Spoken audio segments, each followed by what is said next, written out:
The following program is brought to you by Caltech.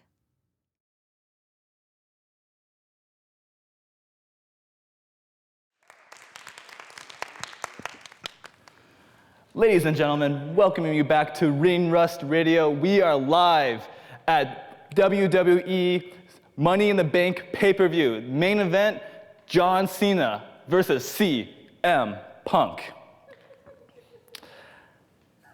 If you can't really tell, I was watching a wrestling show.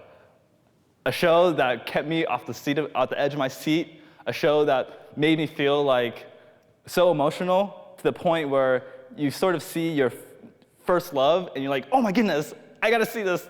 And I watched as CM Punk does his introduction on the ramp.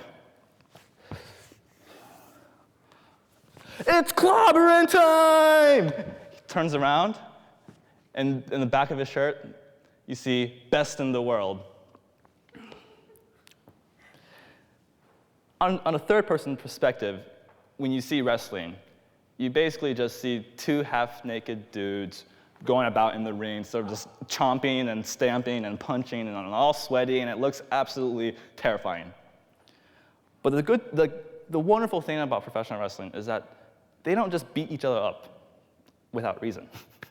There's a story. It's kind of like a TV show or a movie. You kind of watch it because it's scripted, and you want to know what's going to happen next.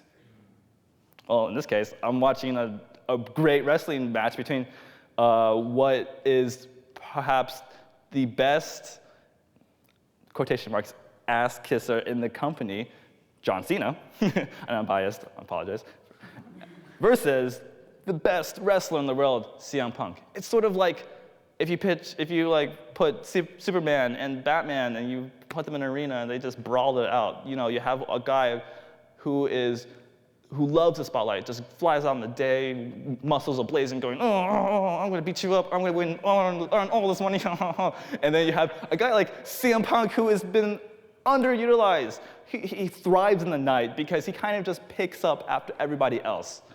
Superman versus Batman, let's just imagine that. And in my personal case, I adore Batman. Batman over Superman any day. So I was rooting for CM Punk. I was very happy to see him wrestle. 30 minutes later, they're in the ring. They got holds on, they're all sweaty, their shirts off, they're doing moves, finishing maneuver, kaboom!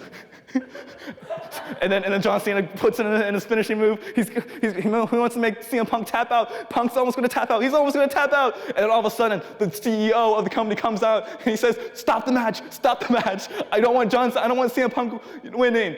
And then all of a sudden, John Cena punches the CEO in the face. He's like, "No, I do not want the match to end like this." He gets back in the ring, and then CM Punk lifts him up, puts him on his shoulders, knees him right in the face. 1, 2, 3.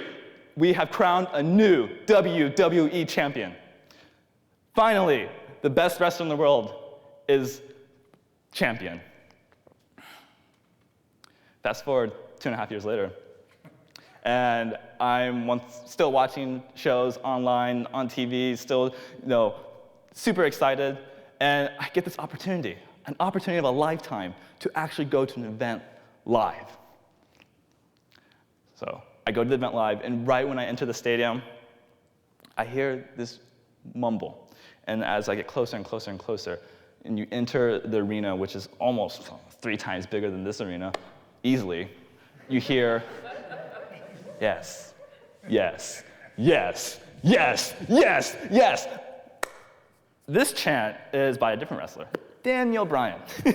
And although it was absolutely amazing because I have never seen so many people in one arena doing the same exact motion. In fact, the last time I actually had a group of people do the same motion was during when I was 8 years old, and I was at my birthday party, and everyone was screaming, cake, cake, cake, cake, cake. That was like the last time I had seen everybody just do one motion. And it was amazing that there were so many people in an arena 3 times as big as this doing the same exact movement. This is why I love wrestling. You don't get any sort of reactions from crowds like that from any other sport. And as the show begins, I see wrestlers, they're half naked, of course, because I guess that's a thing. They come out and they're wrestling, and I'm enjoying. Fireworks are going off, lights flashing, and I'm thinking, yes, the main event, CM Punk's gonna be back. One wrestler comes out, it's not CM Punk. The other wrestler comes back, and right now, it's like, I'm just about to ask a girl on the first date, and I want her to say yes. And she says no. CM Punk did not come out. It devastated me. It made me cry tears, manly tears. Actually, I didn't really cry. Inside, I was bawling though. And even though the match was great, I walked out of that stadium feeling disappointed. But as I walked out, I looked behind me and I saw merchandise. There's a shirt that said, "Best in the world." And I thought, this has to be one of the best experiences of a lifetime. Thank you.